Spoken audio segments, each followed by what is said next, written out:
जो आज डायबिटीज़ की समस्या बढ़ रही है या ओबेसिटी की समस्या बढ़ रही है, मोटापे की समस्या बढ़ रही है, क्योंकि गेहूँ का आटा बहुत चिकना है, गेहूँ का आटा जो है बहुत सर्वसुलभ हो गया है। तो गेहूँ के आटे या गेहूँ का इस्तेमाल हमारा दैनंदिन जीवन में बढ़ गया है। पहले बहुत डाइवर्सिटी होती थी, मतलब अब हमारे खान-पान में गेहूँ डोमिनेट करता है। तो क्या ये सच है या इसकी हम कोई कीमत चुका रहे हैं या इसका सीधा कोई कनेक्शन आपको दिखता है? आपको विश्वास नहीं होगा कि हमारे प्रयोगशालाओं में रोटी बना के देखा जाता है। रोटी को दिन भर रख के देखते हैं कि नरम रहती है कि सूख जाती है। उसकी ब्रेड बनाते हैं हम लोग। ब्रेड में एक उसका फूलने की क्षमता होती है जिसको लो वॉल्यूम कहा जाता है, वो बनाकर देखते हैं। हम बिस्किट भी बनाकर देखते हैं। तो जब बांग्लादेश ने इंपोर्ट किया 10,000 टन गेहूं ब्राजील से, भौगोलिक और जियोपॉलिटिकल सिचुएशन ऐसी थी कि हम भी दे सकते थे उस टाइम पे, लेकिन बांग्लादेश ने प्रेफर किया ब्राजील से लेने की। तो जब ब्राजील से उनके यहाँ गेहूं आया तो उसके साथ संक्रमण भी इस बीमारी का बांग्लादेश में आ गया। एक शेर मुझे ध्यान आ रहा है, तो उम्र बढ़ रही तो भूल भी जाता है। आता है गुफ्तगू का सिला भी तो कम से कम, एक शायर भी चाहिए खानदान में। रहता है सिर्फ एक ही कमरे में आदमी, उसका गुरूर रहता है बाकी मकान में। अरे क्या बात है।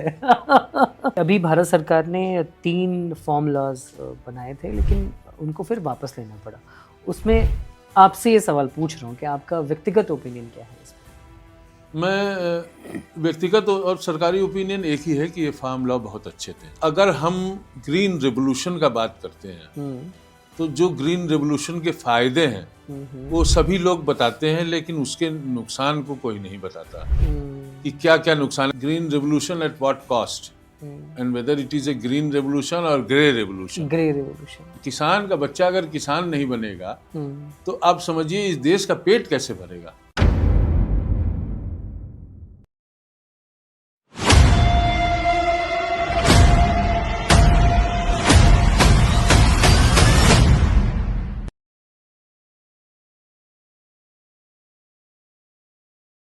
बतरस पॉडकास्ट में आपका स्वागत है। आज हमारे साथ हैं एक बेहद खास मेहमान। तो चलिए जानते हैं कृषि विज्ञान के दिग्गज डॉक्टर ज्ञानेंद्र प्रताप सिंह के बारे में। वो NBPGR के निदेशक हैं, जो भारत का शीर्ष प्लांट जेनेटिक रिसोर्स संस्थान है। हाल ही में उन्हें उनके शानदार काम के लिए प्रतिष्ठित विज्ञान श्री पुरस्कार से सम्मानित किया गया है। आपको बता दें, ये साइंस और इनोवेशन में भारत का सबसे बड़ा सम्मान है। उन्हें भारत की गेहूं क्रांति का पथ प्रदर्शक भी माना जाता है। सोचिए, इन्होंने गेहूं के 65 से ज्यादा किस्मों के विकास में अहम भूमिका निभाई है। इनकी किस्में जैसे HD 3086 आज लाखों किसानों की पहली पसंद हैं। इन्हीं की वजह से भारत ने लगातार 5 साल तक रिकॉर्ड गेहूं उत्पादन किया, और ये सब मुमकिन हुआ है 3 दशकों से भी ज्यादा की उनकी कड़ी मेहनत से। उनका करियर कृषि विज्ञान में एक शानदार और प्रेरणादायक सफर रहा है। वो भारत की 3 सबसे प्रतिष्ठित साइंस अकेडमियों के फेलो भी हैं। उनका काम आज के एक बहुत बड़े और जरूरी सवाल से जुड़ा है। इसका जवाब है क्लाइमेट रेजिलिएंट फसलें, जिसके विकास में वो सबसे आगे हैं। ऐसे महान वैज्ञानिक का आज हमारे साथ होना हमारे लिए बड़े सम्मान की बात है। बतरस की बैठकी में आप पहले वैज्ञानिक मेहमान हैं और भारत एक कृषि प्रधान देश है। तो आज हमारे बतरस की महफिल में कृषि वैज्ञानिक डॉक्टर श्री ज्ञानेंद्र प्रताप सिंह पधारे हैं। कृषि वैज्ञानिक के तौर पे आपने गेहूं की 65 से ज़्यादा किस्में विकसित की हैं और पूरे भारत में बहुत पॉसिबिलिटी है कि लगभग हर थाली में जो रोटी पहुंच रही है वो आपके द्वारा विकसित की गई प्रजाति से आया हुआ है। सर, सबसे पहले तो मैं बतरस की बैठकी में आपका स्वागत करता हूँ। बहुत बहुत धन्यवाद आपका। आपने BSc किया हुआ था BHU से और आप गोल्ड मेडल टॉपर थे, मालवीय स्वर्ण पदक मिला आपको। जब मैं आपका बैकग्राउंड देख रहा हूँ तो आप शुरू से ही मेधावी रहे। लेकिन उस ज़माने में 83-84 के आसपास कृषि को एक कैरियर के तौर पे चुनना, क्योंकि फ्यूचर तो नहीं पता है, एक कृषि वैज्ञानिक बनना, ये जो जर्नी है आपकी, और मुझे पता चला कि आपके पिताश्री भी वाइस चांसलर रहे पंत यूनिवर्सिटी के, तो घर में पहले से ही बहुत शानदार माहौल रहा। कौन प्रेरणा बना सर एग्रीकल्चर के लिए और कैसे आप इस फील्ड में आए? सही कहा आपने। उस ज़माने में कृषि को एक करियर के रूप में चुनने के लिए काफ़ी दुविधा की स्थिति थी, लेकिन जैसा आपने दुरुस्त फरमाया कि हमारे जो पिता थे वो कृषि के क्षेत्र में अध्ययन शोध में इन्वॉल्व थे, और एक प्रेरणा स्रोत के तौर पे हमने अपने पिता को हमेशा देखा। तो पिताजी का नाम क्या रहा? और हमारे फादर जो थे वो डॉक्टर महातिम सिंह उनका नाम था, पूर्व कुलपति गोविंद वल्लभ पंत कृषि एवं प्रौद्योगिकी विश्वविद्यालय, और बनारस हिंदू यूनिवर्सिटी में प्रोफेसर भी थे वो कृषि में। तो उस ज़माने में करियर के लिए ऑप्शंस बहुत कम होते थे और गाइडेंस की भी बड़ी कमी होती थी। यद्यपि हमारे पिताजी एक प्रोफेशनल थे, लेकिन गाइडेंस उन्हीं के माध्यम से मिला, और ज़्यादा कुछ था नहीं उपलब्ध। तो एक प्रेरणा के तौर पे हमेशा हम लोगों ने देखा उनको, और सिविल सेवा या अन्य जगहों मेडिकल प्रोफेशन में जाने की ज़्यादा होड़ थी। जी। ऐसे में जब उन्होंने ये कहा कि कृषि से जुड़ने का मतलब है किसानों से जुड़ाव, और किसानों से जुड़ने का मतलब है धरती से जुड़ना। जी, हाथ में मिट्टी लगनी है। जी। तो वो एक ऐसा रहा दौर की जिसमें हमने एग्रीकल्चर को चुना। तो उसमें फिर जैसे जैसे आगे बढ़ते गए, ईश्वर की कृपा से सब कुछ संभव होता रहा। जी।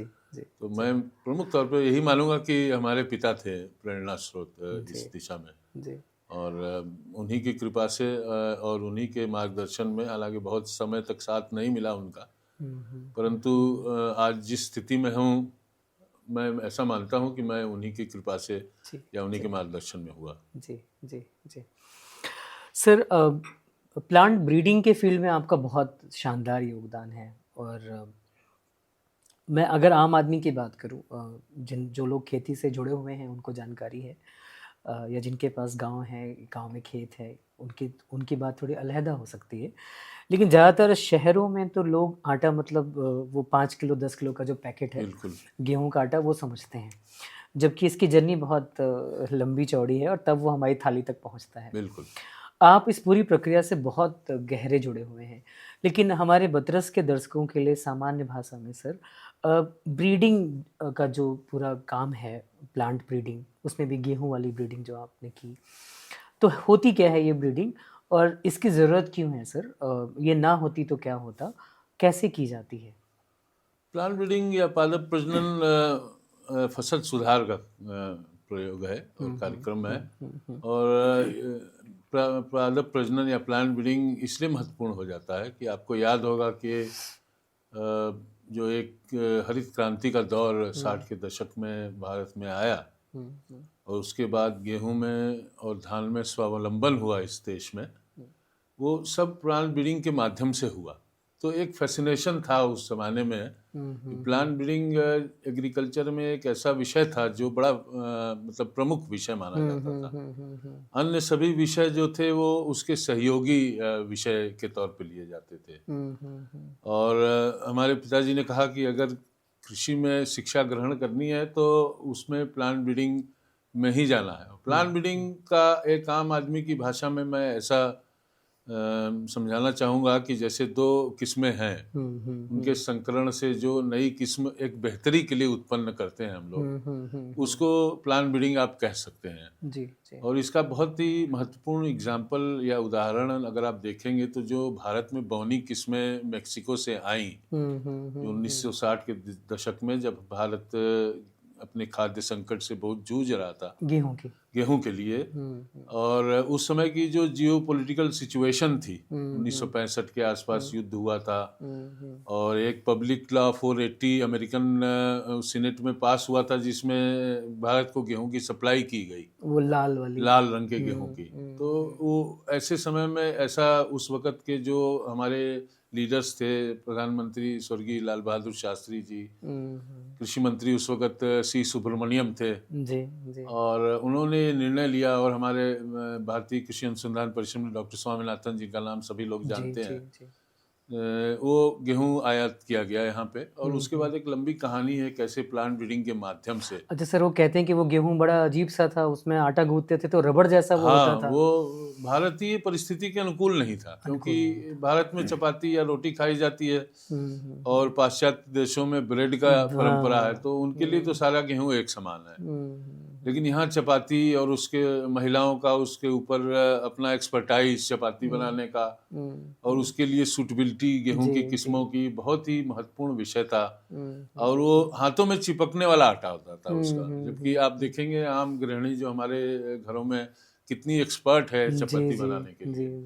तो वो एक फसल सुधार या प्लांट ब्रीडिंग का कार्यक्रम शुरू हुआ। तो जब मैं बीएससी में आया तो हमारे पिता का यही उद्देश्य था कि हम भी किसी प्लांट ब्रीडिंग के कोई फसल में कार्य करें, और संकरण होता है इसमें, जैसा मैंने बोला, आम आदमियों के लिहाज से, और फिर विभिन्न लेवल पर उसका सिलेक्शन किया जाता है अपने अनुकूल वैरायटी बनाने के लिए। तो ये प्लांट ब्रीडिंग प्रमुख तौर पे ऐसे करते हैं, और गेहूं में और चावल में और अन्य फसलों में भी इसका बहुत ही उदाहरण है कि कैसे भारत की हरित क्रांति आई और घर घर तक पहुंची, और कैसे हम लोग शॉर्टेज से सरप्लस तक पहुंच गए। और हमने एक छोटी सी बुलेटिन भी लिखी थी, India from shortage to surplus. तो ये एक बड़ी विस्तृत कहानी है, मतलब कैसे गेहूं आया, उसका सुधार हुआ, और इसीलिए मुझे बड़ा फैसिनेशन था प्लांट ब्रीडिंग के लिए, जैसा आपने सही कहा। तो इस दिशा में आगे बढ़े हम लोग। सर कोई उदाहरण दें, जैसे गेहूं में कोई 2 तरह की वैरायटी जब आपने ब्रीड की और उससे ये तीसरी निकली, तो उसमें ये 2 प्रॉपर्टीज ऐड हो गई, मैं जो बड़ा सफल रहा। जी मैं इससे पहले कि अपनी किस्मों का उदाहरण दूं, मैं आपको एक बहुत ही क्लासिकल एग्जांपल है, कोरियन वैरायटी थी दारुमा, जिसको कहते थे। अच्छा। और जिसको हम मैक्सिकन व्हीट कहते हैं, जो हमारे भारत देश में आया, वो दरअसल मेक्सिको से नहीं, वो उसकी जो जर्नी है या यात्रा जापान से शुरू हुई। जापान से, अच्छा। जहाँ नॉरिन 10 से उसका संकरण करके, और फिर एक फुल अमेरिकन वैरायटी थी, उससे संकरण जो प्लांट ब्रीडिंग के माध्यम से करके, टर्की रेड करके ये चीज़ें अमेरिका गई। अच्छा। और अमेरिका में फोर्ड फाउंडेशन के माध्यम से, और एक उस वक्त के वाइस प्रेसिडेंट डेजिग्नेट थे एंड्रू वॉलिस, जो कृषि मंत्री भी थे, वो फिर उन्होंने मैक्सिकन एग्रीकल्चर प्रोग्राम शुरू किया। अच्छा। और डॉक्टर बोरलाग गए मैक्सिको में एक मैक्सिकन प्रोग्राम के तहत, चूंकि मित्र देश था अमेरिका का, तो वहाँ पे गेहूं के सुधार और मक्के के सुधार का कार्यक्रम हुआ, और वहाँ से गेहूं भारत आया। अब रही बात जो संकरण करके उदाहरण देते हैं, जैसे हमारी किस्में हैं, तो इसमें बहुत सी किस्मों में जो मैक्सिकन व्हीट वैरायटी है उसका भी जीन हमने इंटीग्रेट किया है। अच्छा। तो एग्जांपल के लिए जो आप देखेंगे DBW 187 नाम की किस्म है, जो इस वक्त सर्वाधिक प्रचलित किस्म है गेहूं की, और करीब करीब 10 मिलियन हेक्टेयर में ये लगाई जाती है। गेहूं का कुल क्षेत्रफल जो है करीब 32 मिलियन हेक्टेयर है, जिसमें अकेले ये वैरायटी 10 मिलियन हेक्टेयर में। आपने बहुत अच्छा कहा कि जो 80% के करीब उत्पादन है, ऐसा मान के चलिए कि 80% घरों में जो आटे से रोटी, पराठा, आलू का या अन्य चीजें बन रही हैं, वो हमारी ही किस्मों से आई हुई हैं। तो एक महत्वपूर्ण उदाहरण है, और कैसे मैक्सिको का व्हीट भारत में आया, और उसके बाद कैसे हमने अपनी रिक्वायरमेंट के हिसाब से उसको मॉडिफाई किया। आपको याद होगा, और या कहीं सुना पढ़ा जरूर होगा, कि पहले जो किस्म भारत में विकसित की गई उसका नाम कल्याण सोना था, जिसकी, और K68 एक कानपुर विश्वविद्यालय से किस्म आई थी।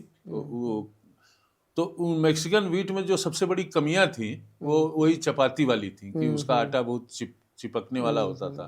हम लोगों ने और भारतीय कृषि अनुसंधान परिषद ने उसका सुधार किया, और सुधार करने के बाद भारतीय जरूरत के अनुसार उसको ढाला। तो ये एक महत्वपूर्ण बदलाव उस दौर में हुआ था, जिसका आज परिणाम हम देख रहे हैं। तो शुरुआती जो कार्यक्रम थे हरित क्रांति के तुरंत बाद। सर मैं देख रहा था कि गेहूं की लगभग 65 वैरायटी डेवलप की हुई, और जौ की 3, और आलू की भी एक वैरायटी डेवलप की गई।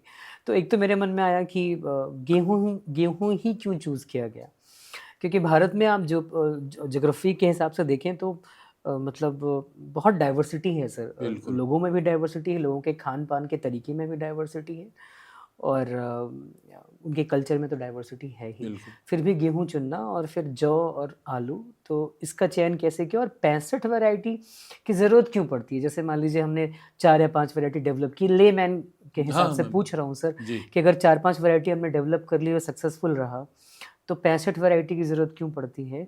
और अगर हमने ये 5-6 वैरायटी या 65 वैरायटी डेवलप ही कर ली, तो क्या भारत के सभी विविधताओं को ये कवर कर पाती है? सही बात है। आलू इसलिए क्योंकि हमारे जो करियर की शुरुआत हुई वो सेंट्रल पोटैटो रिसर्च इंस्टीट्यूट से हुई। अच्छा। कुछ समय वहाँ गुजारे और उसके बाद फिर गेहूं क्यों, बड़ा महत्वपूर्ण सवाल इसलिए है क्योंकि हमारे पिताजी ये चाहते थे कि गेहूं में काम करो। तो गेहूं आप जानते हैं भारत की सबसे प्रमुख फसल जी, है धान के जी। बाद, और इसको रॉयल क्रॉप भी कहा जाता है। अच्छा। तो गेहूं में एक फैसिनेशन था एक्चुअली मुझको, गेहूं में काम करना है। और चूंकि स्वामीनाथन साहब का, बॉलरॉक साहब का उदाहरण सामने था, मुझे ऐसा लगता था शुरुआत के करियर के फेज में कि गेहूं एक फसल है जिसके माध्यम से कुछ कर सकते हैं हम लोग, क्योंकि काफ़ी बड़े एरिया में लगती है। और जो फसल सुधार का कार्यक्रम होता है वो निरंतरता पे जारी होता है। तो 65 इसलिए क्योंकि मार्केट में आप देखिए, एक क्रूड एग्जाम्पल के तौर पे बताता हूँ, हमारे देश में शुरुआत के दिनों में सिर्फ 2-3 गाड़ियां आती थी, एम्बेसडर, फिएट, एक आदन्य, जीप वगैरह। हमारे को एज ए कंज्यूमर चुनने का अधिकार कोई नहीं था। 65 इसलिए क्योंकि किसानों को ऑप्शन मिले। गेहूं का रकबा बहुत ज्यादा बड़ा है और हर परिस्थिति में किसान की रिक्वायरमेंट अलग अलग है। तो 65 इसलिए कि जिसको जो सूट करे, और चूंकि निरंतरता का कार्यक्रम है, कभी बंद नहीं होगा, ये चलता रहेगा। तो वो किस्मों का आना जारी रहेगा, किसान उसको पसंद करेंगे तो वो सीड चेन में जाएगी, नहीं पसंद करेंगे तो वो धीरे धीरे खत्म हो जाएगी। और आज देखिए, हमने जो है करीब ग्रीन रेवोल्यूशन के बाद 650 से अधिक किस्मों का विकास किया है, लेकिन सीड चेन में 100-125 किस्में ही हैं जो सर्वाइव कर रही हैं। क्यों है? क्योंकि किसान की जो रिक्वायरमेंट है उसके अनुरूप है। तो इसलिए ये एक निश्चित कार्यक्रम है भारत सरकार का, जो चलता रहेगा, आने वाले दिनों में भी किस्में आती रहेंगी। सर, भारत में गेहूं की जो उपयोगिता है उस पर तो खैर प्रश्न ही नहीं है, और भारत में जो अग्रेरियन लैंड है लगभग 24% से के आसपास का एरिया है जो सिर्फ जहां गेहूं ही बोया जाता है। बिल्कुल। तो अभी बहुत सारी किताबें भी आई हैं, साइंटिस्ट, अलग अलग लेवल के साइंटिस्ट हैं, उन्होंने कई बार ये भी कहा कि जो मॉडर्न लाइफ स्टाइल है, चूँकि गेहूं पे हम बात कर रहे हैं तो इसलिए ये सवाल कर रहा हूँ, कि उसमें उनको लगता है कि जो आज डायबिटीज़ की समस्या बढ़ रही है या ओबेसिटी की समस्या बढ़ रही है, मोटापे की समस्या बढ़ रही है, क्योंकि गेहूं का आटा बहुत चिकना है, गेहूं का आटा जो है बहुत सर्वसुलभ हो गया है, तो गेहूं के आटे या गेहूं का इस्तेमाल हमारा दैनंदिन जीवन में बढ़ गया है। पहले बहुत डाइवर्सिटी होती थी, मतलब अब हमारे खान पान में गेहूं डोमिनेट करता है। तो क्या ये सच है या इसकी हम कोई कीमत चुका रहे हैं, या इसका सीधा कोई कनेक्शन आपको दिखता है? ये सवाल एक वैज्ञानिक से, कृषि वैज्ञानिक से पूछ रहा हूँ। ये विभिन्न माध्यमों से इस बात की बड़ी भ्रांति फैलाई गई है कि गेहूं से तमाम तरीके के रोग, स्वास्थ्य की समस्याएं ऐसे होता है। मैं इसको बिल्कुल नहीं मानता हूँ। हमारा जो भोजन का तरीका था वो बिल्कुल बदल गया है। पहले हम मोटे अनाज खाते थे। मोटे अनाज आज किसी की थाली में गांव में भी नहीं दिखाई देते। तो उपलब्ध क्या है हमारे पास? उपलब्ध गेहूं है, चावल है, यही दो प्रमुख है, और मक्का कुछ हद तक है। मक्का ज़्यादातर एनिमल फीड में जाने लगा है, बायो इथेनॉल में जाने लगा है, इसलिए उसको भोजन में प्रयोग काफ़ी कम हो गया है। गेहूं से डायबिटीज़ होता है, इसका कोई वैज्ञानिक प्रमाण अभी तक नहीं मिला है। और गेहूं का जो प्रोटीन है वो बहुत उच्च स्तरीय है। और जो दाल की उपलब्धता है, अगर उसको देखेंगे हम, और जितना हमारा डाइटरी रिक्वायरमेंट प्रोटीन का है, अगर हम सिर्फ वेजिटेरियन डाइट के हिसाब से चलते हैं तो हमारे को दाल से हमारी प्रोटीन का उपलब्धता पूरा नहीं हो पाएगा। आज के ज़माने का जो गेहूं है वो परिष्कृत गेहूं है, उसमें कोई ऐसा बदलाव नहीं आया है जो स्वास्थ्य के लिए अच्छा नहीं है। बल्कि हमने कुछ ऐसे सुधार भी किए हैं गेहूं के अंतर्गत जिसमें प्रोटीन की क्वालिटी बढ़ी है और प्रोटीन का परसेंट बढ़ा है। तो एक ये मानिए कि 40% हमारा प्रोटीन का रिक्वायरमेंट अगर हम वेजिटेरियन है तो वो गेहूं से आ रहा है। अच्छा। क्योंकि करीब करीब जो आज की दिन में रिलीज हुई हैं या किसानों को दी गई किस्में हैं उसमें 12 से लेकर 14% तक प्रोटीन है। जबकि हम प्री ग्रीन रिवोल्यूशन का बात करें तो प्रोटीन की मात्रा 10 या 11% ही होती थी, कई किस्मों में 9% भी हुई है। तो मुझे लगता है कि गेहूं के प्रयोग से कोई ऐसी समस्या आएगी ऐसा जरूरी नहीं है। हमको अपनी जो डेली रूटीन है उसमें परिवर्तन करना पड़ेगा, बजाय इसके कि गेहूं को दोष दें। आजकल व्यक्तिगत श्रम कितना होता है बताइए। मैं बताऊं आपको, मैं निकलता हूं घर से, गाड़ी में बैठ जाता हूं, ऑफिस पहुंच जाता हूं, ऑफिस से गाड़ी में निकलता हूं, घर पहुंच जाता हूं। तो ये हमारा दैनिक वो हो गया है। तो मतलब जो रूटीन होना चाहिए जिसमें कैलोरी बर्न हो सके वो आज शहरी जीवन में उपलब्ध नहीं है। नहीं। तो उसको सीधे गेहूं से जोड़ना मुझे नहीं लगता कोई। गेहूं तो बड़ा आसान हो गया दोस्त है ना। जी जी सर, आपने बड़ी शानदार बात बीच में उठाई कि प्रोटीन वाली जो बात आपने कही, और लगभग 11 से ज़्यादा किस्में आपने डेवलप की हैं गेहूं की जिसमें प्रोटीन की मात्रा भी बढ़ी हुई है। तो ये जो फोर्टिफिकेशन है और भारत जैसे देश में हालांकि फूड सिक्योरिटी हमारे पास है, लेकिन फिर भी मेल न्यूट्रिशन भी एक बहुत बड़ी कारण है। कुपोषण अभी भी गया नहीं है, स्टंटिंग की प्रॉब्लम है, बच्चों में नाटापन की समस्या होती है। तो ये जो प्रयोग आपने किए हैं या वैज्ञानिकों ने किए हैं आपके साथ, जिसमें गेहूं की वो किस्में विकसित करना जिसमें प्रोटीन की मात्रा अधिक हो, ताकि वो दाल के साथ अगर लें या बाकी सामग्री जो पारंपरिक थाली है उसके साथ लेते हैं तो उनके स्वास्थ्य में वो न्यूट्रिशन पहुंचता है। ये जो प्रयोग किए गए सर, ये बिल्कुल सोचे समझे एक मिशन के तहत हुए हैं।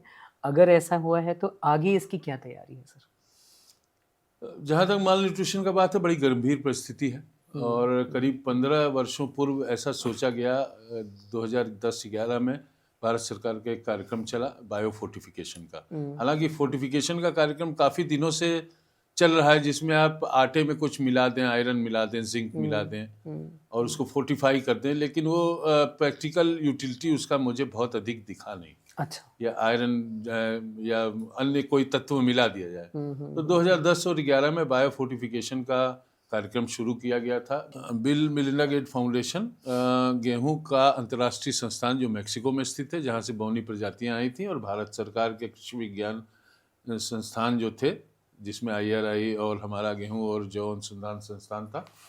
तो उसके एक कार्यक्रम से हमने ना सिर्फ गेहूं में प्रोटीन की परसेंट को बढ़ाया जो उपलब्धता है, बल्कि जो क्वालिटी ऑफ प्रोटीन होता है। अच्छा। एक तो आप प्रोटीन बढ़ा रहे हैं, दूसरे क्वालिटी प्रोटीन का इम्प्रूव कर रहे हैं। तो उसमें जैसे प्रोटीन के कई प्रकार होते हैं, जो लो मॉलिक्यूलर वेट प्रोटीन होता है या हाई मॉलिक्यूलर वेट प्रोटीन जिसको ग्लूटेनिन कहते हैं, जो ग्लूटेन का एक प्रकार है, जो जिस ग्लूटेन के लिए इतनी मिथ है उसकी बात कर रहा हूँ मैं। वो एक बहुत जरूरी प्रोटीन है जो बॉडी बिल्डिंग में बहुत इम्पोर्टेंट योगदान देता है। उसके अलावा एक गामा ग्लाइडिन करके एक सब यूनिट होता है प्रोटीन का, उसमें बहुत परिष्करण किया गया। और उसके अलावा आप जैसा कह रहे थे कि जो हमारी माताएं बहनें हैं या बच्चे हैं जिसमें स्टंटिंग, माल न्यूट्रिशन, आयरन डिफिशियंसी, जिंक का डिफिशियंसी, तो हमने एक बायो फोर्टिफिकेशन आयरन और जिंक के लिए भी किया कि अलग से आपको कुछ न लेना पड़े। तो अलग से अगर नहीं लेंगे, हमारी रूटीन की डाइट होगी, तो गेहूं में ऑलरेडी जो आटा हम ले रहे हैं उसमें प्रोटीन बढ़ गया, आयरन बन गया और जिंक बढ़ गया। तो ये कार्यक्रम बड़ा सफल हुआ। इसकी जो सफलता गाथा है उसकी प्रशंसा भारत सरकार की तरफ से भी की गई, अंतर्राष्ट्रीय संस्थाओं की तरफ से भी की गई। और हमारा ये प्रयास है कि कुछ भी ऐसा आदमी को टैबलेट के माध्यम से ना लेना पड़े, वो हमारे खान पान के एक हिस्से के तौर पर स्वाभाविक तरफ से जाए, क्योंकि बॉडी जो है वो भोजन को ज़्यादा अच्छे से एक्सेप्ट करेगी बजाय इसके कि टैबलेट लें। तो आज ये समझिए कि करीब 150 से ज़्यादा किस्में ऐसी हैं जिनको बायो फोर्टिफाइड की कैटेगरी में हम लोग रखते हैं, जिसमें गेहूं की 70 किस्में हैं। अरे वाह। और इसका एक बेंच मार्किंग किया गया कि प्रोटीन 12% होना चाहिए कम से कम। और जो आयरन और जिंक है वो 40 ppm, यानी 40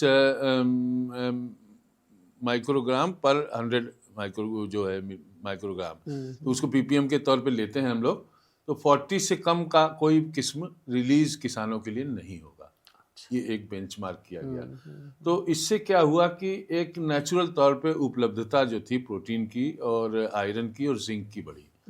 अच्छा, अब आप इसमें एक पहलू ऐसा भी है कि जैसे हमने 40 ppm जिंक लिया, लेकिन हमारी बॉडी जो हमारा शरीर है वो बायो अवेलेबिलिटी कितना है, कितना हमारा शरीर उसको एब्जॉर्ब कर लेगा और कितना वो अन्य माध्यमों से बाहर निकल जाएगा। तो आपको जान के बड़ा आश्चर्य होगा कि जो अगर 100 मिलीग्राम हम आयरन लेते हैं तो सिर्फ 7 मिलीग्राम हमारी बॉडी उसका उपयोग कर पाती है। हमने ऐसी किस्मों के विकास पे जोर दिया जिसमें बायो अवेलेबिलिटी जो थी वो 25 मिलीग्राम 30 मिलीग्राम तक बढ़ गई, 30%। तो ये एक बहुत ही ऐसा प्रयास था जो आने वाले दिनों में बहुत दूरगामी परिणाम इसका देगा। और ये कार्यक्रम तो निरंतरता का है, जैसा मैंने पहले भी कहा, ये चलते रहेंगे और ऐसी किस्में आती रहेंगी।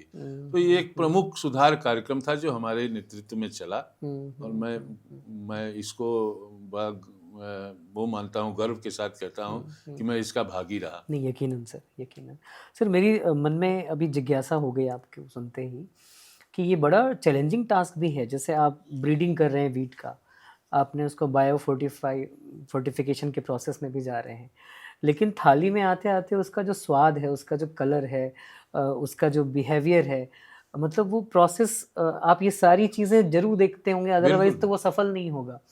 तो उसका परीक्षण कैसे, मतलब किस तरह से करते हैं फिर? बड़ा अच्छा सवाल है एक्चुअली। जो आम आदमी है उसको ये जानना बहुत ज़रूरी है कि जो आटा वो खा रहा है वो किन किन दौर से और परिष्करण के क्षेत्र से गुजरा है। तो ब्रीडिंग एक पहलू है, लेकिन जो पोस्ट हार्वेस्ट वैल्यू एडिशन है, इसका इवैल्यूएशन इतना स्ट्रांग है, उसका प्रोटीन का परीक्षण किया जाता है, उसका आयरन जिंक का एस्टिमेशन किया जाता है। आपको विश्वास नहीं होगा कि हमारे प्रयोगशालाओं में रोटी बना के देखा जाता है। रोटी को दिन भर रख के देखते हैं कि नरम रहती है कि सूख जाती है। उसकी ब्रेड बनाते हैं हम लोग।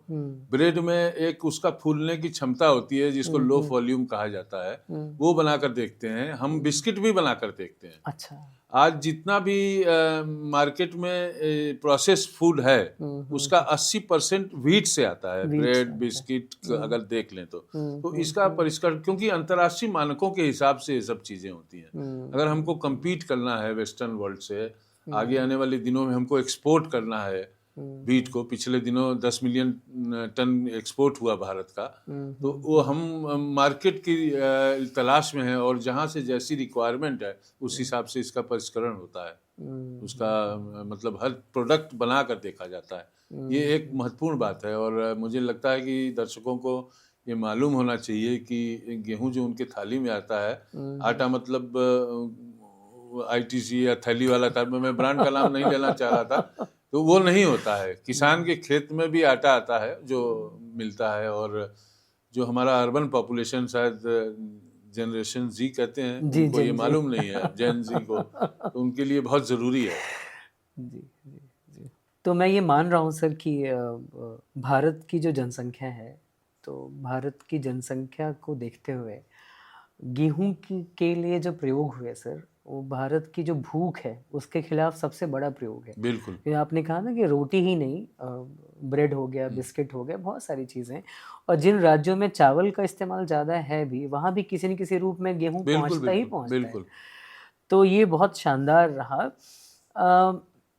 एक मुझे चीज़ याद आई सर, तो मैं पूछ रहा हूँ कि हवा से फैलने वाली एक बीमारी थी, और जो बहुत तेज़ी से गेहूं के फसलों में लग गई थी, जिसको वीट ब्लास्ट कहते थे। और गेहूं की फसल खड़ी होती थी और फिर वो गोल्डन कलर होता था उसका, और अचानक से उसका जहाँ पे बाली आती थी वो फूट पड़ता था, वो किसी काम का रहता नहीं था। और हमारे बगल में जो पड़ोसी देश है बांग्लादेश, वहाँ पे वो बीमारी पहुँच गई थी और खड़ी फसलें जला दी गई। भारत में जरूर पहुंचा होगा, लेकिन वो एक बड़ी महामारी में कन्वर्ट हो सकता था। और भारत की जो टोटल प्रगति है उसमें अगर फूड क्राइसिस हो जाती, क्योंकि गेहूं की फसल के साथ अगर होता, यहाँ खड़ी फसलें अगर जलाई जाती, बिल्कुल, तो शायद 90 के दशक में एक बहुत बड़ा हमारे लिए एक चुनौती खड़ी हो जाती है, जिसका असर दूसरे क्षेत्रों पर भी पड़ जाता। लेकिन आप जिस सरीखे वैज्ञानिकों ने एक प्रीएम्प्टिव मेजर लिया, और उसमें आपने पूरे देश भर से लगभग 7,144 गेहूं की किस्में परीक्षण की, और आपने लगभग 1681 में आपने पाया कि उसका संक्रमण है।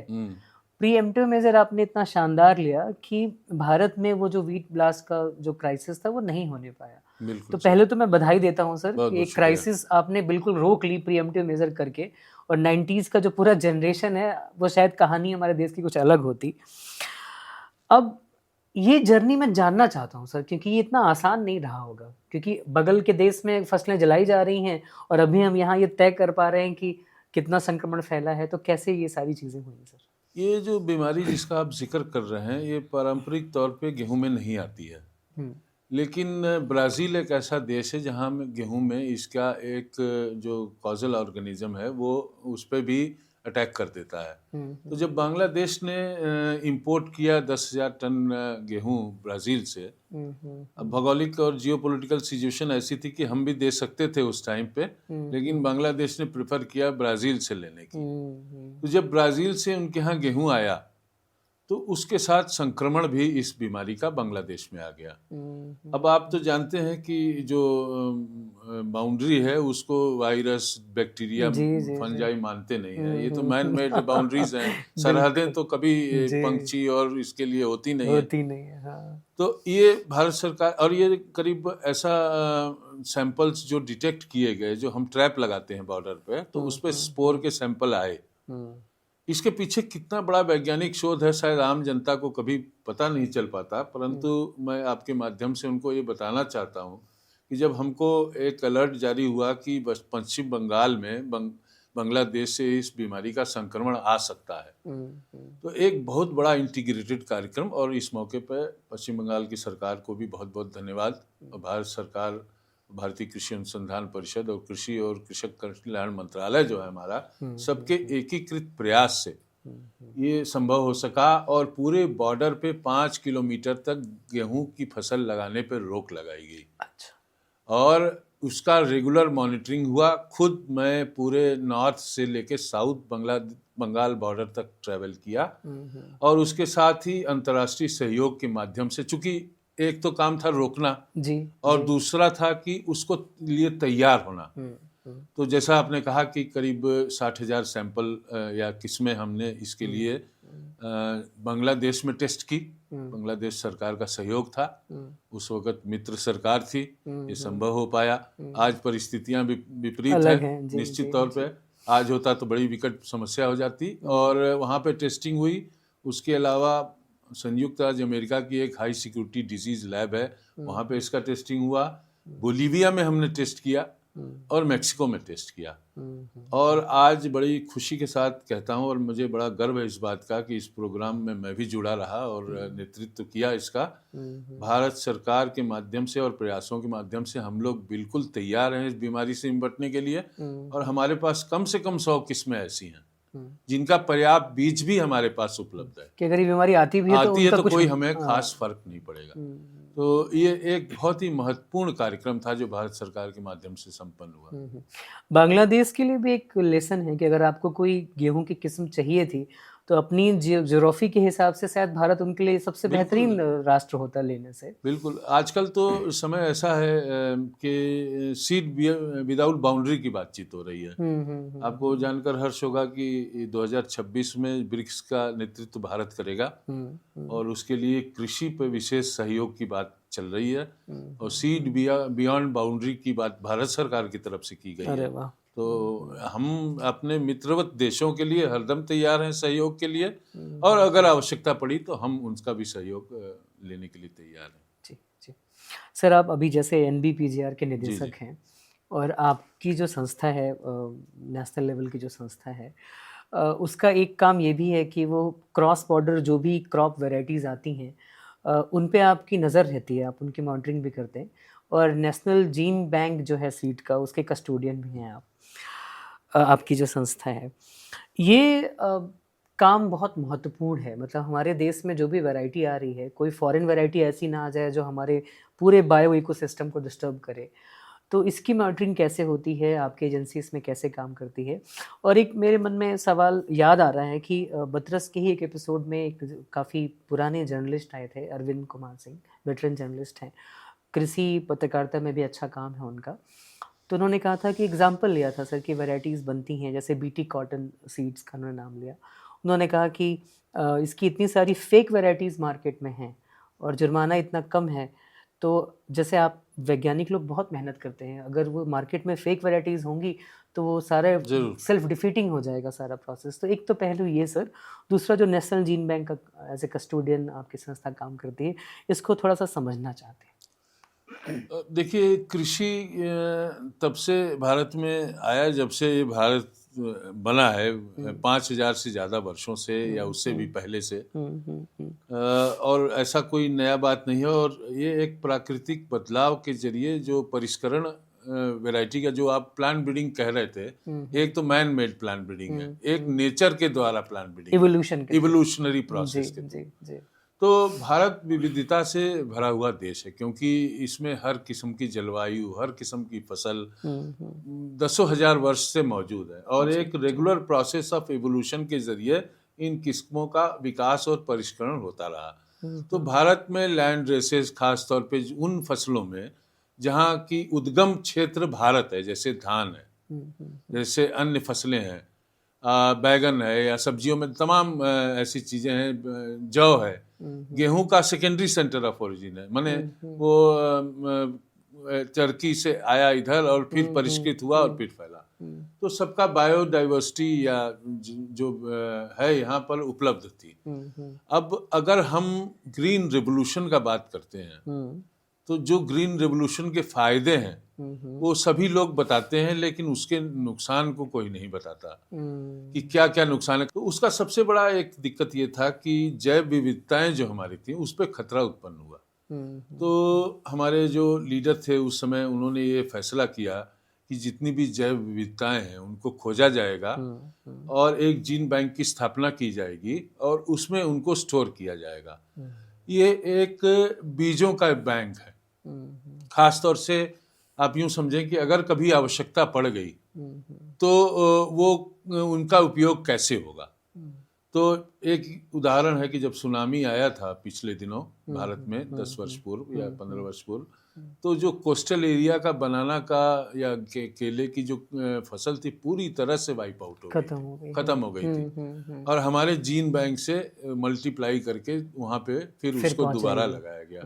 तो नेचुरल कैलामिटी हो या कुछ और कारण हो, बीमारियों के माध्यम से अगर जैव विविधताएं नष्ट हो जाती हैं, तो एक हमारे आने वाली पुश्तों के लिए सहेज के रखा गया है। इसको जीन बैंक कहते हैं। जी। अब बात यह है कि जब हम ग्रीन रेवोल्यूशन के उपरांत किस्मों का विभिन्न ट्रीटियों के माध्यम से आना जाना लगा रहता है इस देश में, और नोडल जो एजेंसी है वो NBPGR है। तो आप यूं समझिए कि जब हम कोई चीज भेजते हैं तो हम एक फाइटोसैनिटरी सर्टिफिकेट इशू करते हैं, माने ये कि आपका फिटनेस है, मेडिकल की भाषा में समझ लीजिए कि ये मुख्य देश में जाने के लिए फिट है, तैयार है।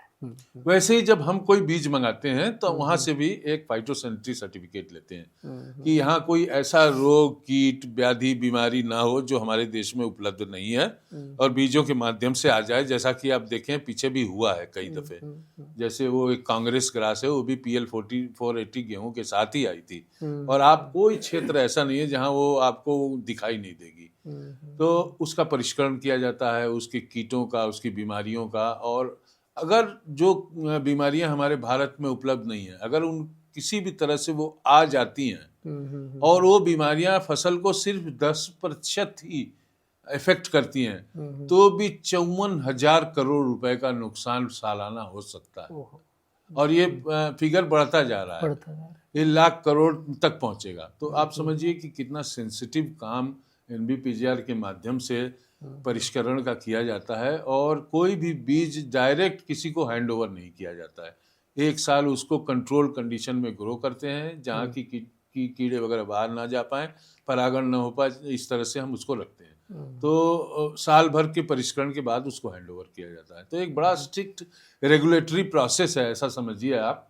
और जैसे कोरोना काल में हो रहा था, एक उदाहरण के तौर पे बताता हूँ कि कोई भी व्यक्ति आ रहा है या जा रहा है तो उसका टेस्ट होता था एयरपोर्ट पे, पोर्ट पे, बस स्टैंड पे, सब जगह, रेलवे स्टेशन पे क्वारंटाइन किया जाता है। तो वही क्वारंटाइन का प्रोसेस हमारे यहाँ भी किया जाता है, जिसके माध्यम से हम लोग बीमारियों को बचाते हैं।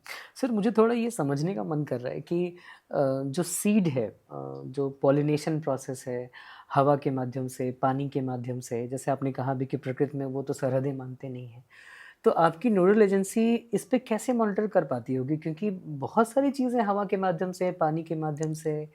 हम तो जो बीज है उसका परिष्करण करते हैं। उसके अलावा एक डिपार्टमेंट ऑफ प्लांट क्वारंटाइन का भी है भारत सरकार का, और उसको वो लोग जो बल्क इंपोर्ट होता है वो मैनेज करते हैं या मॉनिटर करते हैं। लेकिन रही बात चीज, जो जैसा आपने सही कहा कि हवा के माध्यम से कोई अगर स्पोर या बीमारी का कण आ गया तो उसको कैसे रोका जाएगा, तो जैसा कि बताया था, एक इंटीग्रेटेड मैनेजमेंट सिस्टम किया था। वीट ब्लास्ट इसका एक बहुत बड़ा उदाहरण है कि हवा के माध्यम से भी आए तो उसको वो पौधा ना मिले जिसपे वो अपने को इस्टेब्लिश करके मल्टीप्लाई कर सके।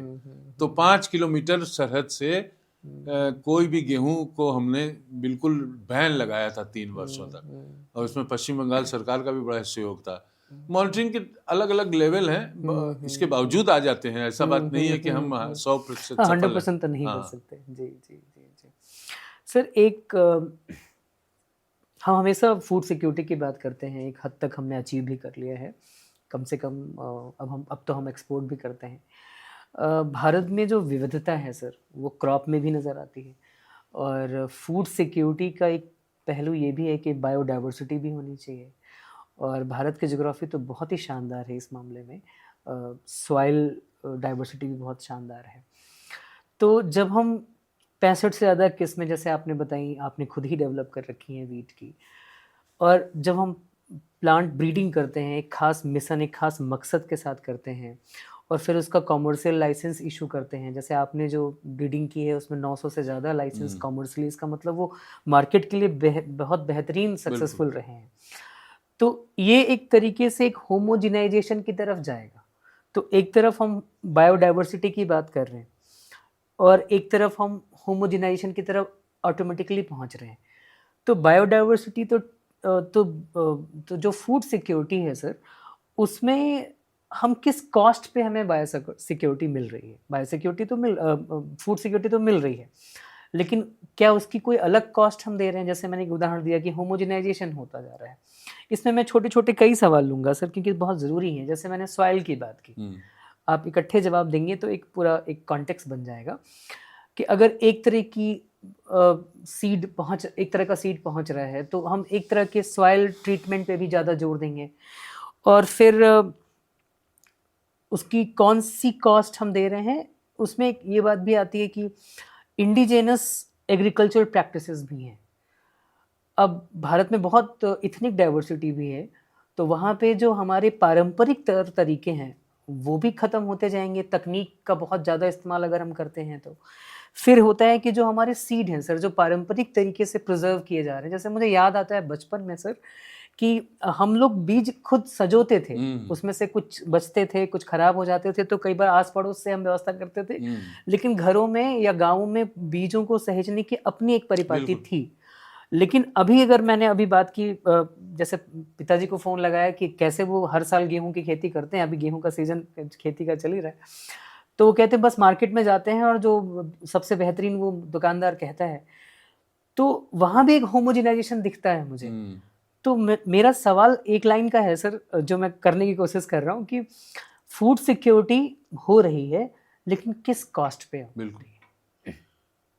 ग्रीन रिवोल्यूशन की एनालिसिस जब की गई थी, जो हमारे देश में हुआ, और उसके माध्यम से जो आपने सही कहा फूड सिक्योरिटी इस देश में आई और भारत स्वावलंबी हुआ विभिन्न फसलों में, गेहूं, धान, मक्का, हॉर्टिकल्चरल क्रॉप्स, वेजिटेबल, उसका जो बिगेस्ट प्राइस हमने पे किया वो लॉस ऑफ एग्रो बायोडाइवर्सिटी थी। आप होमोजेनाइजेशन बिल्कुल सही कह रहे हैं। आप गोरखपुर के रहने वाले हैं, अच्छे से जानते हैं कि एक 13 जिलों का जीआई है काला नमक धान के लिए। आप ढूंढिए, आज ओरिजिनल काला नमक मिलता ही नहीं है कहीं। हमारे पास काला नमक की विभिन्न 40 प्रकार की 40 से 50 एक्सेशन जिसको कहते हैं वो जीन बैंक में है। अच्छा। और इसको संजो के रखा है। तो ग्रीन रेवोल्यूशन का होमोजेनिटी से बहुत गहरा ताल्लुक है। और green revolution at what cost, and whether it is a green revolution और ग्रे रेवोल्यूशन। ग्रे रेवोल्यूशन, क्योंकि ग्रीन रेवोल्यूशन मतलब पंजाब, हरियाणा, पश्चिमी उत्तर प्रदेश। अब भारत सरकार का ये प्रमुख उद्देश्य है कि green revolution in eastern India. तो इसका मतलब ग्रीन रिवोल्यूशन पूरा एक यूनिफॉर्म प्रोसेस नहीं था। तो इन क्षेत्रों से जो हमारी लैंड रेसेस थी, जो नेचुरल प्रोसेस से इवॉल्व हुई, वो सब अगर जीन बैंक में ना हो तो आपको खोजे नहीं मिलता है। नहीं मिलता। मैं एक उदाहरण आपको देता हूँ।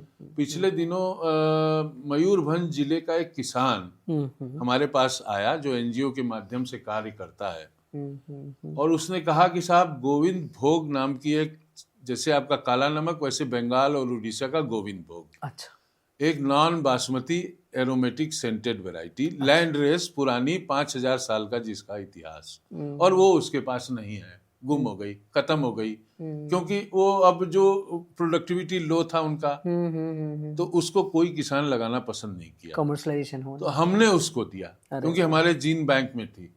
तो उससे एग्रो बायोडाइवर्सिटी का लॉस हुआ। अब इकोनॉमिक्स में उसका इम्पैक्ट देखिए आप, जो हाई यील्डिंग वैरायटी प्रोग्राम हुआ, जिसमें मैकेनाइजेशन हुआ, इरिगेशन बढ़ी, फर्टिलाइजर का कंजम्पशन बढ़ा, है ना, और फर्टिलाइजर रिस्पॉन्सिव वैरायटी आई, लेकिन मित्र कीट और मित्र माइक्रोब वो कहाँ है?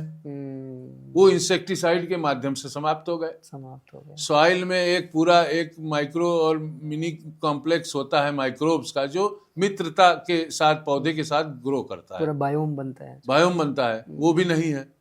तो ये एक कैजुअलिटी है। इसीलिए आज के दिनों में भारत सरकार बहुत व्यापक तौर पे ऑर्गेनिक फार्मिंग, नेचुरल फार्मिंग, और प्रधानमंत्री का तो एक, अभी मैं पिछले दिनों कल परसों में एक कॉल मैंने देखा कि जिसमें वो कहते हैं कि आप अपने उसका जो हमारे खाद है, फर्टिलाइजर, उसका कंजम्पशन थोड़ा कम कीजिए, क्योंकि बेहतर किस्में आ गई हैं, बहुत ज्यादा खाद देने की आवश्यकता नहीं है। एक बात। दूसरी बात, गेहूं का एक एग्जांपल ये मैं आपको देना चाहूंगा कि गेहूं में जो 40 वर्ष पहले 1 यूनिट फर्टिलाइजर देने से आपको 10 किलो गेहूं मान लीजिए उत्पादित हो रहा था, तो वही अब 3 यूनिट देने से 10 किलो हो रहा है। इसका मतलब सॉइल या जो भूमि है उसकी उर्वरा शक्ति पे भी बहुत असर पड़ा है। सॉइल का ऑर्गेनिक कंटेंट कम हुआ है, उसमें माइक्रोबियल जो डाइवर्सिटी थी वो खत्म हो रही है। तो ये चीजें हैं। तो उसमें एक बहुत ही अच्छी शोध परियोजना हमारी चली है, जिसको हम कहते हैं बायोलॉजिकल नाइट्रिफिकेशन इनहिबिटर। एक जीन होता है जिससे यूरिया का नुकसान होता है। तो जो हम 100 किलो यूरिया देके गेहूं का उत्पादन लेते थे, उतना ही उत्पादन हम 50 किलो यूरिया पे ले लेंगे, और ये एक बहुत ही क्रांतिकारी परिवर्तन आने वाले दिनों में हम देखने को मिलेगा। दूसरी बात आपने कही कि जो हम बचपन में याद करते हैं कि जितनी आवश्यकता होती थी, मैं भी ऐसा समझता हूँ, मैंने भी देखा अपने गाँव में, और वो हम बीज संजो कर हमारे पास रखते थे, और वो ही बीज अपने इस्तेमाल के लिए रखते थे, और अपने परिवार के अन्य लोगों के लिए, मित्रों के लिए, रिश्तेदारों के लिए भी रखते थे। इसको हम कहते हैं अपने आजकल के मॉडर्न टेक्नोलॉजी में कम्युनिटी सीड जीन बैंक। अब पिछले 3-4 वर्षों से हमारा प्रमुख ध्येय है कि जैसे ट्राइबल एरियाज हैं, दुर्गम क्षेत्र हैं, वहाँ कुछ ऐसे जनन द्रव्य या जर्म प्लाज्म या जीन बैंक के स्रोत मौजूद हैं जो अगर हम उसको संजो कर नहीं रखेंगे तो वो खत्म हो जाएंगे। तो एक community seed bank, gene bank establish करने की कार्यक्रम को हमने बहुत बृहद तौर पे लिया हुआ है, और मुझे उम्मीद है और पूरी आशा है कि आने वाले दिनों में काफ़ी हद तक हम इसको संजोने में सफल रहेंगे। सर, जो ICAR है, हमारी जो संस्था है कृषि के लिए, और साथ ही साथ जो भारत में एक संस्थान है इसरो का, तो इसरो भी एग्रीकल्चर को लेकर के बहुत सारे प्रयोग करते हैं वो, और आपकी जो संस्था ICAR है, जो मेन संस्था है, वो भी एग्रीकल्चर पे बहुत शानदार काम करती है। अगर मैं उसको थोड़ा सा सामान्य भाषा में कहूँ तो एग्रीकल्चर के लिए जो आँख का काम करता है, शायद वो ISRO करती है, और जिनके ज़मीन पे पाँव हैं वो आपकी संस्था करती है। तो इन दोनों संस्थाओं का जो ऑब्जेक्टिव है, जो उनका कोऑर्डिनेशन है और मिल करके जो एक आउटपुट है, उस पे थोड़ा सा आपकी तरफ से आएगा तो हमें समझने में आसानी होगी। देखिए, आप इसको ऐसे समझिए, एक उदाहरण के तौर पे, कि आज से 50 वर्ष पूर्व कोई भी नेचुरल कैलेमिटी, आंधी तूफान, मौसम में बदलाव, बारिश हो जाएगा, ऐसा सटीकता के साथ कोई भी भविष्यवाणी नहीं हो पाती थी। जो ISRO का एग्रीकल्चर से रिलेटेड डेडिकेटेड प्रोग्राम चला, जिसमें सैटेलाइट भेजे गए एग्रीकल्चर के जियो मैपिंग के लिए, खासतौर से भारत के विभिन्न क्षेत्रों में केंद्रित सैटेलाइट की स्थापना की गई। अब किसानों को बहुत सटीक जानकारियां मिलती हैं। आपने भी महसूस किया होगा कि अगर वेदर वॉच ने कह दिया कि कल बारिश होगी, तो मतलब कल बारिश होगी, कम ज्यादा हो और सकता है, इतना पैरामीटर ज्यादा बृहत हो गया है कि उसकी सटीकता करीब करीब 99% है। मैं ऐसा मानता हूं कि जो ISRO है और भारतीय कृषि अनुसंधान परिषद है, उसका सहयोग जो है किसानों के लिए बहुत ही लाभकारी सिद्ध हुआ है। जैसे मान लीजिए गेहूं है, उसमें 5 पानी देना है आपको, किसान को लगता है कि अब पानी दे देना चाहिए, लेकिन आप 50 साल पहले की बात की कल्पना अगर करें और आज की परिस्थितियों में देखें, तो किसान पहले वेदर वॉच पे देखता है कि आगामी 1-2 दिन में बारिश की कोई संभावना या भविष्यवाणी हुई है कि नहीं हुई है, तो वो पानी नहीं देता है। नहीं देता, नहीं तो नुकसान करेगा। नुकसान, एक तो उसका धन का नुकसान होगा जो पानी में देने में खर्च होगा, ऊपर से फसल का नुकसान होगा। तो मैं मानता हूं कि ISRO और ICAR का सहयोग आने वाले दिनों में जो AI के माध्यम से या अन्य जो परिष्कृत टेक्नोलॉजी आएगी, बहुत ही सटीक और मतलब क्षेत्र स्पेसिफिक जानकारियां उपलब्ध कराएगा, जिससे किसानों की बेहतरी तो निश्चित तौर पे होगी। जी जी जी जी। सर, आपको लगभग 3 दशक से ज़्यादा हुए इस क्षेत्र में, बहुत बड़ा व्यापक अनुभव है। देश में तो बहुत डाइवर्सिटी है ही हर स्तर पे, दुनिया में भी बहुत प्रयोग आपने करीब से देखे होंगे। तो आपसे ये समझने का मन है कि भारत में जो खेती होती है बहुत तरह की, और जो दुनिया भर में खेती के रिवाज हैं, जो रिचुअल्स हैं जैसे होते हैं, उसमें कोई इंटरेस्टिंग कंपैरिजन या कुछ ऐसी नई यूनिक चीज़ आपको नज़र आई तो आप उसमें अगर आप बता सकें। और एक सवाल और भी कि बहुत सारी चीज़ें लैब में आप जाते हैं, किताबों से आपका वास्ता है, लेकिन कोई ऐसी सीख जो किसी किसान ने आपको सिखाई जो शायद किसी लैब और किताब से बेहतर सीख थी, तो ऐसा कोई भी, चाहे भारत में हो या भारत के बाहर। देखिए, जब अंतर्राष्ट्रीय स्तर पे आप कल्पना करते हैं किसानों का और किसानी का भारत में और पाश्चात्य अन्य देशों में, हमारा किसान सीमांत है। सबसे पहले तो हमें ये समझना पड़ेगा, हम उन देशों से अपनी तुलना नहीं कर सकते। उनके पास 100 एकड़ ज़मीन है, 500 एकड़ ज़मीन है। हमारे किसी भी किसान, 80% किसान ऐसे हैं जो 2.5 एकड़ से कम की ज़मीन या जोत वाले हैं, और ये आगे और कम होता जा रहा है, क्योंकि परिवार बट रहे हैं तो ज़मीनें भी बटनी लाजमी है।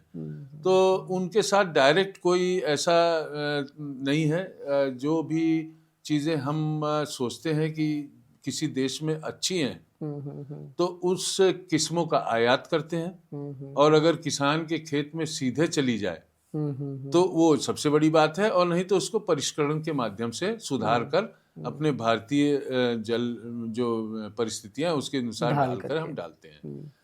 रही बात किसानों की, तो मुझे ऐसा लगता है, और मेरे पास एक नहीं दसियों ऐसे उदाहरण हैं। अभी कल ही हमारे पास एक किसान आए थे, श्री योगेंद्र कौशिक हैं, 80 वर्षीय हैं, उज्जैन के पास रहते हैं, उनका गांव है वडनगर नाम का, और कृषि कर्मण अवार्ड उनको मिला हुआ है। और हमारी किस्म DBW 187 का प्रति हेक्टेयर 99.20, और उनको इस बात का अभी तक मलाल है कि हमने 100 क्विंटल पर हेक्टेयर उत्पादन नहीं लिया। और वो उनसे सीख लेना है हमें हम लेते रहते हैं। हम किसान का इंटीग्रेशन रिसर्च के कार्यक्रम में अगर नहीं होगा तो आप ये यकीन मानिए कि जमीन पे उतर नहीं पाएगा।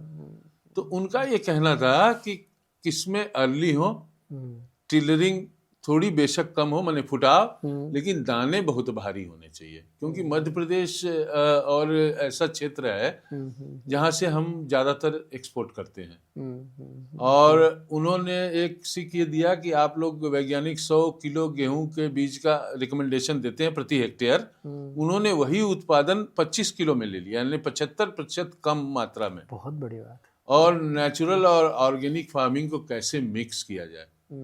तो एक किसान पंजाब में हैं, बलबीर सिंह जड़िया उनका नाम है, बहुत दिनों से जुड़े हुए हैं। और आप जानते हैं कि धान गेहूं का क्षेत्र है, और वहाँ पे जब बारिश हो जाए, जाड़े में होती है 1-2 बारिश, और कभी कभी बहुत तेज बारिश हो जाती है, तो किसान ये समस्या से जूझता है कि उसके खेत से पानी कैसे निकले। तो उसने जो 1 हेक्टेयर के क्षेत्र में कई जगह गड्ढे खुदवा रखे हैं कि सारा पानी ढल के उस गड्ढों में आ जाए और फिर धीरे धीरे वाटर टेबल रिचार्ज हो जाए। अरे वाह, ये किसी भी किताब में नहीं मिलेगा, मैं गारंटी के साथ कहता हूँ। तो ये बहुत से उदाहरण हैं। ये उन्नत जुगाड़ है। हाँ, जुगाड़ है। भारत जुगाड़ का देश है। तो कैसे विदेशी तकनीक को जुगाड़ के माध्यम से अपने काम में ले आया जाए। जी। तो एक सवाल ये भी है सर कि अगर इतनी सारी मेहनत हुई है, इतनी लगातार कोशिशें हो रही हैं कृषि के क्षेत्र में, तो भी आज लोग कृषि के काम को बहुत रिस्पेक्टेबल नहीं मानते। आज का जो युवा है वो खेती को बहुत कूल नहीं मानता। और भारत की जनसंख्या बढ़ती जा रही है, 2036 तक तो बहुत स्टेबल होने की बात हम कह भी नहीं सकते। आपने 2050 का विजन ड्राफ्ट भी तैयार करने में कंट्रीब्यूट किया है कृषि के लिए। जी। और 2047 विकसित भारत का भी हमारा सपना है। तो चीन जैसे देशों में राजनीतिक तंत्र अलग है, बाकी देशों में जनसंख्या कम है, तकनीक का बहुत शानदार इस्तेमाल किया जा सकता है, डेवलप्ड कंट्रीज हैं। हमारे यहाँ जनसंख्या ज़्यादा है, फूड सिक्योरिटी हमें आगे भी अभी ध्यान देनी पड़ेगी। युवा जो है वो कृषि की तरफ नहीं जाना चाहता, और हमारे पास रिसोर्सेज उस तरह से नहीं है। जैसे आपने बताया अभी कि जोत हमारी छोटी छोटी है और आगे और छोटी होती चली जाएगी। तो युवा को कैसे हम खेती तक लेकर के आएंगे जब चीज़ें हमें, यानी कि उस तरह से आउटपुट नहीं मिल रहा है? इसको कैसे आप जवाब देंगे सर? देखिए, जो भारत की जनसंख्या है ज़्यादातर पहले कहा जाता था गाँव में रहती है, लेकिन जो माइग्रेंट लेबर हैं और भारत सरकार की विभिन्न परियोजनाएं हैं, मनरेगा जिसको जी राम जी के नाम से जाना जाता है, उसके माध्यम से हमने उनको लेबर बना के रख दिया, जो अपने गांव से बड़े शहरों में आते हैं और यहाँ किसी अन्य की मजदूरी करते हैं, और बजाय इसके कि अपने घरों में कृषि का कार्य करें। उसका बहुत बड़ा कारण ये है कि कृषि अब लाभ का सौदा नहीं रहा। माने जितना उत्पादन होना चाहिए और जो संसाधन हमारे पास उपलब्ध हैं उसमें हमको टेलीस्कोपिक इंक्रीज चाहिए था, उतना आया नहीं। उसके बहुत से कारण हैं, क्योंकि हमारा जो प्रचार प्रसार का तंत्र था वो भी चीज़ों को किसानों तक पहुंचा नहीं पाया उस माध्यम से। तो युवा जो है विमुख हो रहे हैं, ये इसमें तो कोई दो राय है ही नहीं है। लेकिन किसान का बच्चा अगर किसान नहीं बनेगा तो आप समझिए इस देश का पेट कैसे भरेगा। अरे अगर सारे युवा इससे विमुख हो जाएंगे तो भारत सरकार की कई ऐसी नीतियां हैं, और जो हमने जो नई शिक्षा नीति लाई है उसमें भी एक ये प्रावधान दिया है कि सबको हाईएस्ट एजुकेशन नहीं चाहिए, जिसका जितना सामर्थ्य हो उसके हिसाब से उसको डिप्लोमा या डिग्री देकर उसको रोजगार में लगाया जाए, स्किल डेवलपमेंट में लगाया जाए और खेती में जोड़ा जाए। तो प्रयास चल रहा है, लेकिन निश्चित तौर पे इतना आसान नहीं है। सर, अगले 20 साल में भारत का जो परिदृश्य है कृषि को लेकर के, क्योंकि आप काफ़ी गहराई से जुड़े हुए हैं, सबसे बड़ी चुनौती क्या है? और ग्लोबल पर्सपेक्टिव में हमारी इंडियन एग्रीकल्चर सिस्टम में इस तकनीकी के साथ, इन सारे प्रयासों के साथ हमारी सबसे बड़ी स्ट्रेंथ क्या है? हमारी चुनौती तो अपनी बढ़ती हुई जनसंख्या का पेट भरना है, और उसके साथ जो तमाम तरीके की परेशानियां हैं उनसे भी पार पाना है। क्लाइमेट का जो बदलाव हो रहा है, वो एक बहुत बड़ी चुनौती है। विभिन्न तरह के जो रोग व्याधि कीट हैं और एक प्रिडिक्शन मॉडल दिया गया है कि इतने 2047 तक हमारी इतनी पॉपुलेशन होगी और उसको पेट भरने के लिए हमको इतना 500 मिलियन टन अन्न का उत्पादन करना पड़ेगा और जो उसकी न्यूट्रिशनल रिक्वायरमेंट है उसके लिए पल्सेस, वेजिटेबल्स, ऑयल, सीड और फ्रूट्स में इतना उत्पादन करना पड़ेगा और उसको पाने के लिए सरकार अभी से बहुत से कार्यक्रम बना रही है और आने वाले दिनों में भारत को एक बड़ा कृषि निर्यातक देश के तौर पे मैं देखता हूँ। सन 2047 तक धान में ऑलरेडी करीब 20,000 करोड़ से 25,000 करोड़ रुपए का हमारा निर्यात होता है बासमती के माध्यम से। गेहूं भी 10 मिलियन टन का निर्यात हुआ है और आने वाले दिनों में भारत एक प्रोसेस्ड फूड का, मीट का, जो बफेलो मीट है और processed food, vegetables, processed vegetables का बहुत बड़ा निर्यातक। और आपको जानकर हर्ष होगा कि पिछले वर्ष $50 बिलियन का एग्रीकल्चर फूड एक्सपोर्ट हुआ है, जो बढ़ने की संभावना है। और हमारी सबसे बड़ी जो स्ट्रेंथ है वो हमारी डाइवर्सिटी, कि अगर कहीं जाड़ा नहीं पड़ा और कोई फसल फेल हो गई तो उसके लिए हमारी दूसरी फसल गर्मी वाली या बरसात वाली मौजूद है, सपोर्ट कर देती है। तो बहुत से भारत के ऐसे प्रदेश हैं जो अगर एक आध फेल भी हो जाए तो दूसरा, और निश्चित तौर पे जो आत्मनिर्भर भारत का हमारे माननीय प्रधानमंत्री जी का परिकल्पना है उसमें एग्रीकल्चर का बहुत बड़ा रोल है। आप पूरे विश्व में देखिए जो जियोपॉलिटिकल सिचुएशन है, जो भी देश एग्रीकल्चर में कमजोर है वो उनकी स्थिति बहुत ही खराब है और वो विघटन के कगार पे पहुंचे हुए हैं। आपने मुझे स्वामीनाथन जी का एक कोट याद दिला दिया। उन्होंने कहा था कि आने वाला भविष्य उन देशों का नहीं होगा जो हथियारों में प्रगति कर रहे हैं, बल्कि भविष्य उनका होगा जो अनाज पे काम कर रहे हैं। बिल्कुल, एकदम सत्य है। तो इस कॉन्टेक्स्ट में एक और ऑब्जर्वेशन रही सर कि जैसे आपने कहा तकनीक का इस्तेमाल तो ज़रूरी है और उसको आप मतलब ऐसी चीज़ नहीं जहाँ पे विकल्प हो कि तकनीक हटा दें हम, लेकिन जितना ज़्यादा टेक्नोलॉजी आप इस्तेमाल करते हैं कृषि की लागत बढ़ जाती है।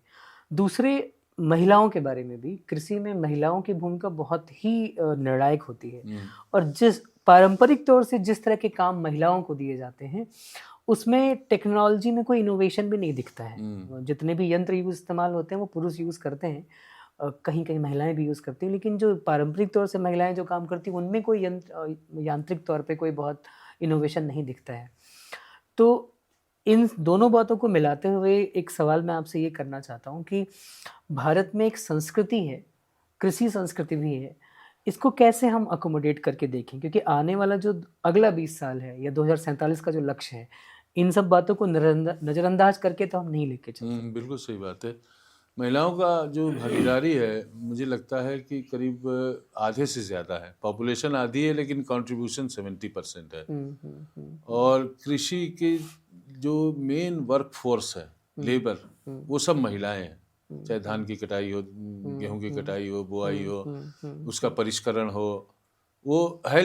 और आपका बात बिल्कुल सही मानता हूं मैं कि जहां तकनीक का समावेश हो रहा है वहां महिलाओं को उस ढंग से प्रशिक्षित नहीं किया जा रहा जिसमें वो इस तकनीक को अपना सकें। लेकिन भारत सरकार की बहुत सी परियोजनाएं हैं। ड्रोन दीदी का एक परियोजना है जिसमें मॉडर्न टेक्निक से ड्रोन को ऑपरेट करना, पायलट का लाइसेंस देना। उसके अलावा लखपति दीदी का एक कंसेप्ट है जो मध्य प्रदेश से शुरू होकर पूरे भारत में उसको लागू किया जा रहा है। महिलाएं अब जो रूरल महिलाएं हैं वो भी पढ़ी लिखी हैं। मुझे याद आता है मेरी माँ 10 तक पढ़ी हुई थी, लेकिन आप गांव में कम जाएंगे, आपका ग्रामीण पृष्ठभूमि है, आप देखिए कोई भी BA से कम तो आपको पढ़ी नहीं, बैचलर डिग्री तो पक्का ही होता है। तो ऐसा नहीं है कि एक्सेप्टेबिलिटी नहीं है टेक्नोलॉजी के लिए। आखिर वो महिलाएं भी सेलफोन जो स्मार्ट है वो चला ही रही हैं, तो उसको एक्सेस है कि नहीं, टेक्नोलॉजी का एक्सेस मिलना जरूरी है। और अगर टेक्नोलॉजी का एक्सेस होगा, मैं आपको यकीन दिलाता हूँ महिलाएं पुरुषों से कहीं आगे निकल जाएंगी। आप देखिए जो पूरा सॉफ्टवेयर इंडस्ट्री है, एक उदाहरण के तौर पे बताता हूँ, उसमें ज़्यादातर महिलाएं हैं। हमारी दोनों बेटियां हैं, दोनों सॉफ्टवेयर इंजीनियर हैं और उनके ऑफिस में अगर 10 का स्टाफ है तो 8 महिलाएं हैं, 2 आदमी हैं। तो महिलाएं टेक्नोलॉजी को ग्रहण करने में पुरुषों से आगे हैं, बढ़ती उम्र के बावजूद भी। अगर आपके घर में माँ है या दादी हैं, एग्जाम्पल के तौर पर बता रहा हूँ, उनको सेल फोन दिया गया वो उसको हैंडल कर लेंगी, लेकिन आप अपने पिताजी या दादाजी को दे के देखिए तो एक्सेसिबिलिटी का असर है। बिल्कुल ठीक। तो हमें उनको एक्सेस देना पड़ेगा। और 2047 के विकसित भारत में जो भी एक युग निर्माण होगा भारत का, उसमें महिलाओं का नाम स्वर्णाक्षरों से लिखा जाएगा, ये आप यकीन मानिएगा। आपने प्रधानमंत्री मोदी जी को कोट किया था कि कैसे उन्होंने अपील की कि धीरे धीरे हमें फर्टिलाइज़र का इस्तेमाल थोड़ा कम करना चाहिए। तो उसी हवाले से एक सवाल है कि 3-4 बड़ी पद्धतियां हैं एग्रीकल्चर में, जैसे एक कहते हैं कि ऑर्गेनिक फार्मिंग, आपने बीच में जिक्र भी किया था, या एक कोऑपरेटिव फार्मिंग या कमर्शलाइजेशन ऑफ फार्मिंग जो हम करने की कोशिश करते हैं। तीसरा एक पर्माकल्चर है जहाँ पे वो बिल्कुल एक नेचुरल इकोसिस्टम में, कि जहाँ पे एनिमल हस्बेंड्री भी हुआ और सपोर्टिंग प्लांट्स एक साथ ग्रो करना और मिनिमल यूज़ ऑफ टूल्स की बात करते हैं। तो भारत सरकार चूँकि सस्टेनेबल डेवलपमेंट की तरफ बढ़ना ही है, अभी श्रीलंका में जो प्रयोग किया कि बिल्कुल अचानक से ही उन्होंने ऑर्गेनिक फार्मिंग लॉन्च कर दी और कॉफ़ी में, टी में, कहवा में जो उनकी बहुत शानदार प्रगति होती थी, तो इकॉनमी पे बहुत तगड़ा उनके ऊपर असर पड़ा और रिवोल्यूशन तक हुआ पॉलिटिकल लेवल पे।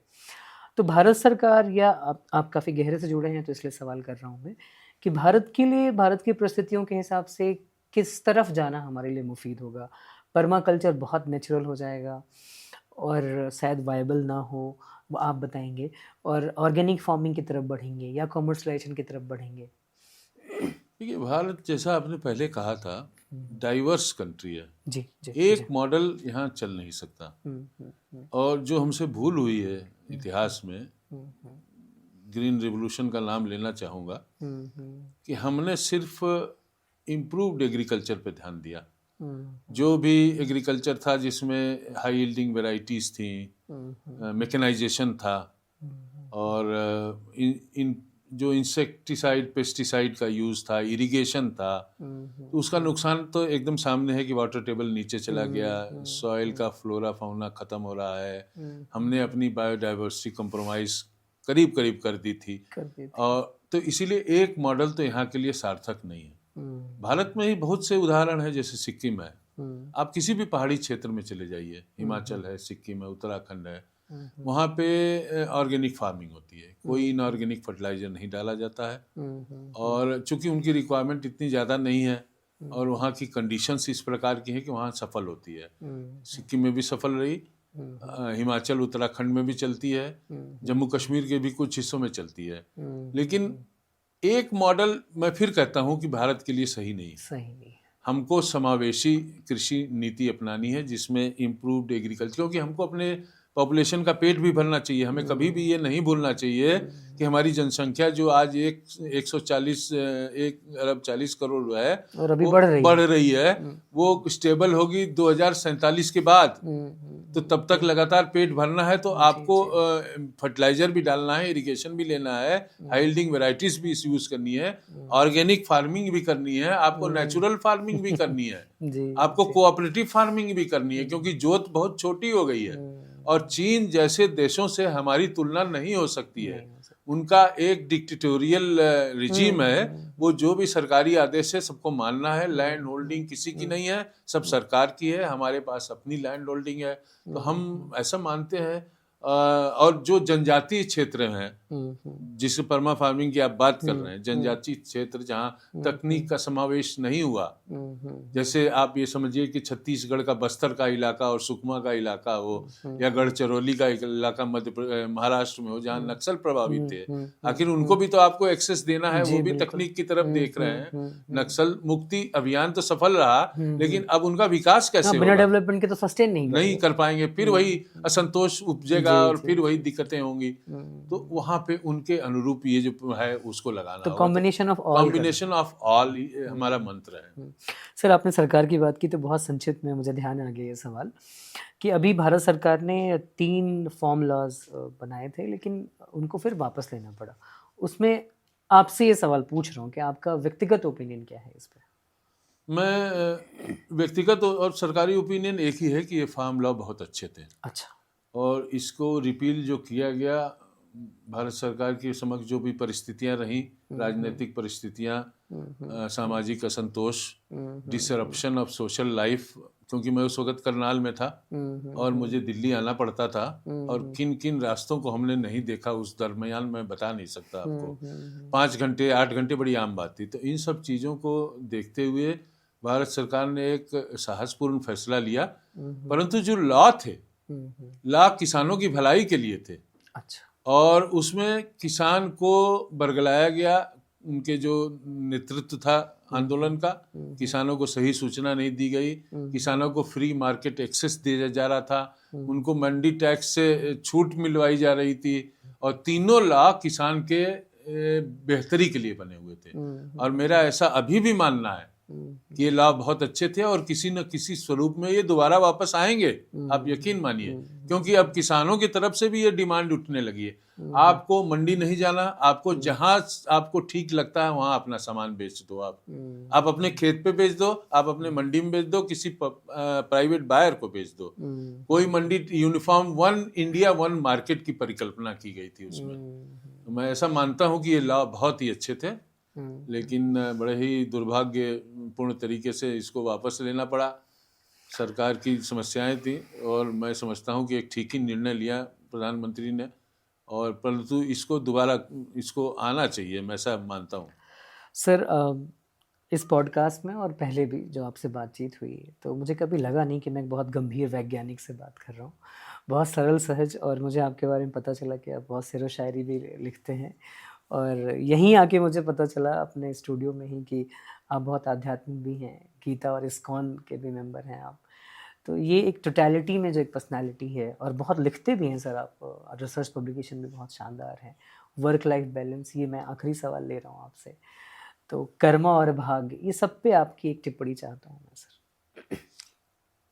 देखिए, जो गीता का सार है उसमें निस्वार्थ कर्म की परिकल्पना की गई है। भगवान ने कहा कि तुम कर्म करो, फल की इच्छा करना उचित नहीं है। मैं ऐसा मानता हूं कि जो भी कार्य हमने अपने जीवन में किए वो निस्वार्थ भाव से किए। चूंकि किसान परिवार से था जी। तो मुझे किसानों के प्रति बहुत लगाव था, और कर्म और फिर उसका जो भाग्य है उसके साथ वो जुड़ा हुआ है। तो मुझे लगता है कि जो कर्मण्येवाधिकारस्ते मा फलेषु कदाचन बहुत ही सार्थक है यहाँ पे। और कर्म कीजिए, फल की इच्छा मत कीजिए। हालांकि भगवान इसका जो पर्सपेक्टिव है दूसरे तौर पे ले रहे हैं कि तुम अपना कर्म करो, ये कोई भी तुम्हारा रिश्तेदार नहीं है और तुम्हारा कर्म है इनको मानना, क्योंकि अधर्मी लोग हैं। लेकिन मैं इसको दूसरे तौर पे देखता हूँ कि आप अपने कर्मों को कीजिए, फल की चिंता किए बगैर। तो कर्म और धर्म दोनों जब साथ होगा तब आप एक ऐसे प्रशस्ति पद पे चलेंगे जो आपको आपके मानसिक लेवल को ऊंचा करेगा, सबके लिए कल्याणकारी, समाज के लिए कल्याण। सर, कोई शायरी भी हो जाए? एक शेर मुझे ध्यान आ रहा है, तो उम्र बढ़ रही तो भूल भी जाता है। शेर यूं है कि आता है गुफ्तगू का सिला भी तो कम से कम, एक शायर भी चाहिए खानदान में, रहता है सिर्फ एक ही कमरे में आदमी, उसका गुरूर रहता है बाकी मकान में। अरे क्या बात है। बहुत शानदार। थैंक यू, बहुत बहुत धन्यवाद। बतरस में कृषि के ऊपर ये चर्चा हुई, और हम सभी की कोशिश थी, आप दोनों की कोशिश थी कि सामान्य भाषा में बातचीत की जाए, और ये बहुत ज़रूरी विषय हैं। तो मैं बतरस के दर्शकों से भी अपील करूँगा कि इस बार जब आप रोटियां खाएं अपनी थाली में और पराठे खाएं, तो ज़रूर ध्यान दें कि इसके पीछे कितने लोगों की मेहनत होती है, और हम सभी का थोड़ा थोड़ा कंट्रीब्यूशन होता है, और फिर हमारा देश एक तरह से आगे बढ़ता है। बहुत बहुत आभार सर। नमस्कार।